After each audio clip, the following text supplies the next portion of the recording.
Bonjour monsieur. Bonjour. Pouvez-vous vous présenter s'il vous plaît ainsi que votre entreprise? Je m'appelle Mavinga Tim Daryl, je suis le responsable commercial de la société Shang Shang. La société Shang Shang, c'est une société de transformation agricole. Donc nous produisons la farine de manioc que nous appelons localement le foufou. Et ce foufou-là, vous ne vous contentez pas seulement de le produire, vous le conditionnez, comme on peut le voir, dans des sacs au format différent. Concrètement, qu'est-ce que ça change pour le consommateur d'acheter ce foufou? Vous savez, depuis très longtemps, nous avons l'habitude d'aller dans le marché, acheter le foufou en vrac. Et je me rappelle même, il y a 20 jours, je me suis rendu sur le marché, j'ai acheté le foufou, espérant que ce soit le foufou de bonne qualité. Mais arrivé à la maison, je me suis rendu compte qu'il y avait de la poussière et le sable dans le foufou. Vous vous rendez compte? Bon, aujourd'hui, quand vous voyez ce produit bien conditionné, ça vous permet, en fait, ça vous donne l'assurance et vous vous rassurez que le produit est de très bonne qualité parce que c'est un produit qui passe par le laboratoire. Vous voyez, nous, le foufou local que nous produisons, comment est-ce qu'on le produit? On prend des tubercules, on les met dans l'eau et à un certain moment, on ressort les tubercules. On ne sait même pas si l'amidon a complètement été anéanti. Mais nous, qu'est-ce qu'on fait? Nous avons des machines. Donc, une fois que la matière première est transformé, tamisé et autres. En ce moment, on prend le produit, on l'emmène au laboratoire pour faire des examens. Et lorsqu'on se rend compte que l'amidon a complètement été anéanti, en ce moment, on l'envoie à l'emballage. Donc c'est une assurance. C'est vrai qu'il y a des gens qui disent que non, mais comment ça, on ne peut pas consommer un produit qui passe par les machines, parce que les produits qui passent par les machines sont des produits de mauvaise qualité. En tout cas, je ne suis pas d'accord.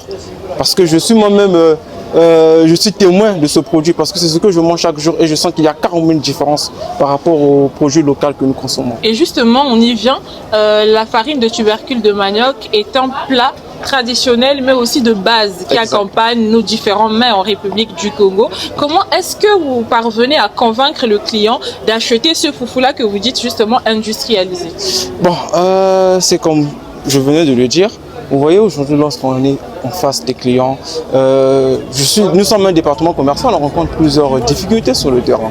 Vous voyez, quand vous allez proposer un produit comme ça, les gens vont dire que non, on ne peut pas manger un truc industrialisé et autre. Mais comment est-ce qu'on parvient à les convaincre? On leur explique le fonctionnement, c'est-à-dire le processus de production. Et nous avons aussi à l'épreuve les images de transformation de farine de manioc, parce que nous avons les images qui montrent le processus de production. Et lorsqu'on leur montre ces images, les clients parviennent à comprendre que c'est un produit très bien, c'est-à-dire très bien conditionné, de très bonne qualité. Et on a même les échantillons qu'on distribue aux consommateurs. Ces consommateurs essaient un peu de préparer un peu et ils regardent les résultats positifs. En ce moment, on regarde quand même le marché. Et selon vous, la production du foufou de façon industrielle peut-elle apporter une valeur ajoutée à la filière agricole congolaise? Exactement. Vous voyez, tel que nous sommes une très grande structure. Nous avons des hectares de plantations et autres. Vous voyez, on valorise peu nos propres produits. Vous voyez, le Congo, c'est un pays qui produit des tonnes de manioc par an. Vous voyez, donc aujourd'hui, on se rend compte qu'il y a des producteurs, mais il y a peu d'acheteurs. Au point où même, il y a d'autres qui les stockent juste dans les maisons. Et parfois, après 6 mois, 3 mois, 4 mois, on se rend compte que le manioc se gaspille. Maintenant, nous, qu'est-ce qu'on fait? On se rapproche de ces cultivateurs, on se rapproche d'eux et on achète leurs produits. Et au moins, ça donne une motivation auprès de l'agriculteur de produire encore plus. Puisque c'est aussi une manière de faire comprendre à ceux qui sont à l'extérieur que nous valorisons nos produits. Parce qu'on sait que le manioc, c'est un produit de base. Qui ne mange pas le manioc ici? Sur 100%, on peut compter au moins 98% de la population congolaise qu'on consomme. Effectivement. C'est bien ça. Merci beaucoup, monsieur.